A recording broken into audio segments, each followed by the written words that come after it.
BFM Business, Intégral Bourse, l'émission 100% Bourse. À noter, donc le SMIC qui, comme on pouvait s'y attendre, va progresser au 1er janvier d'1,1%. Pas de coup de pouce décidé par le gouvernement. 1,1%, donc on l'apprend à l'instant. Le CAC dans le vert, l'euro qui continue aussi à remonter contre le dollar. On en parle de tout cela avec Yannick Lopez chez Ophi Asset Management. Bonjour Yannick.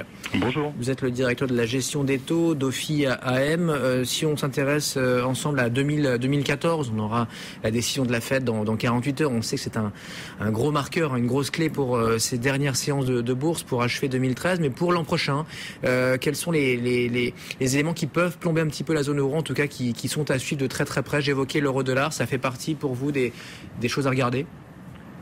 L'euro-dollar, effectivement, sur des niveaux de 1,37,8, je pense, à peu près. J'ai pas le niveau exact. 1,37,67 à l'instant.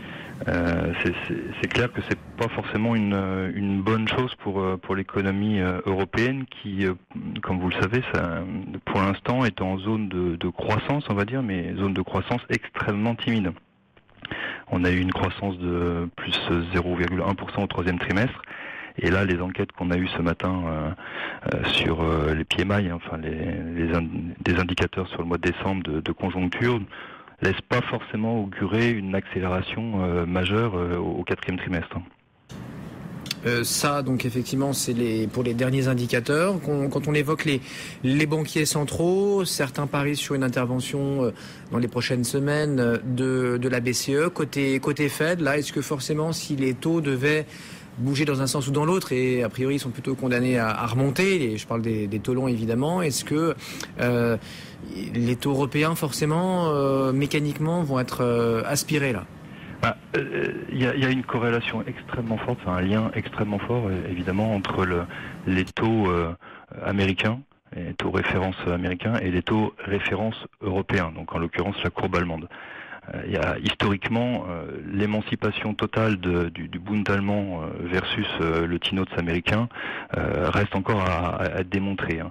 Même si les écarts peuvent diverger un petit peu, mais la tendance reste la même. Alors aujourd'hui, c'est vrai qu'on observe une baisse du coefficient de corrélation entre l'évolution des taux allemands et l'évolution des taux américains. Ça veut dire quoi? Ça veut dire que donc depuis le mois de mai, où on a une assez grosse volatilité quand même sur les taux US, on voit que le Bund a tendance à suivre, mais avec un coefficient de corrélation au moindre. On est sur des niveaux de 0,05 à peu près.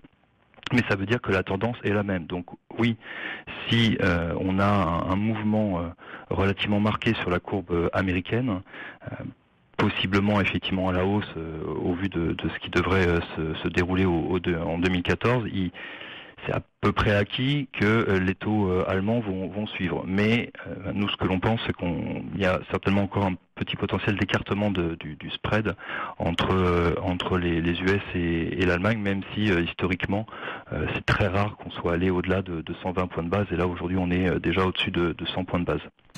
Merci beaucoup Yannick Lopez en direct d'Ophi Asset Management.